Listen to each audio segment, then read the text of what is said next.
Isa na namang OFW ang nakakaawa mga kababayan. Nag-viral ngayon sa Facebook ang isang OFW sa Taif, Saudi Arabia na kinilalang si Rukia Ibus Lamudin na taga-Ampatuan, Maguindanao na umano'y biglang pinauwi ng kanyang amo na walang kapera-pera at walang dalang damit. Tanging passport, boarding pass at isang buting tubig lamang ang bitbit nito sa loob ng airport na kanyang ipinakita sa taong nag-video sa kanya para makita at malaman ang kanyang kalagayan.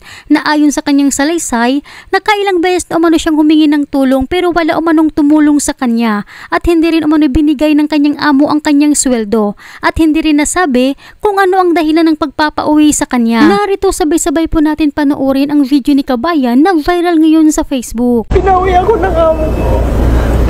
Hindi binigay yung sahod sa akin. Tapos tubig lang yung dala ko.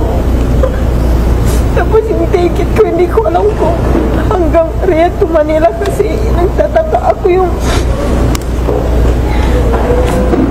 ticket na ibinigay sa akin hanggang Taif at saka Riyadh lang ito. Hanggang Taif at saka Riyadh lang. Ma'am Saada, tulungan mo ako. Pupunta ako ng Riyadh, Nor Arctic po. Yung Nor Arctic po na agency ko. Tapos yung si Ma'am Saada siya yung...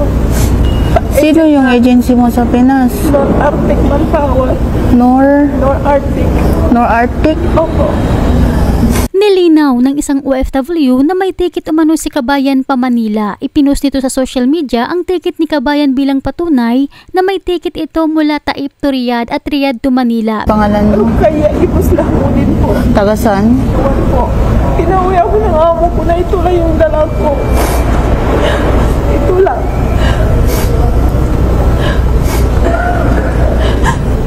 Sana matulungan niyo ako. Ako yung nag-live nung isang araw at saka kahapon na humingi ng tulong.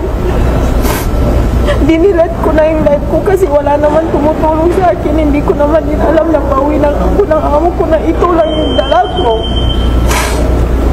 Hindi pa binagay yung sahod sa akin.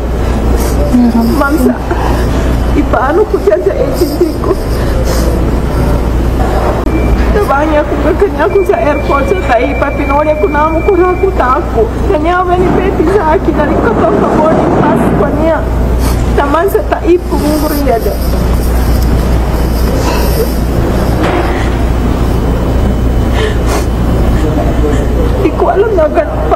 Hindi ko alam na ganun kinuha niya mga gamit. Ilang buwan ka hindi pinapasweldo? Hindi binigay sahod ko ngayon.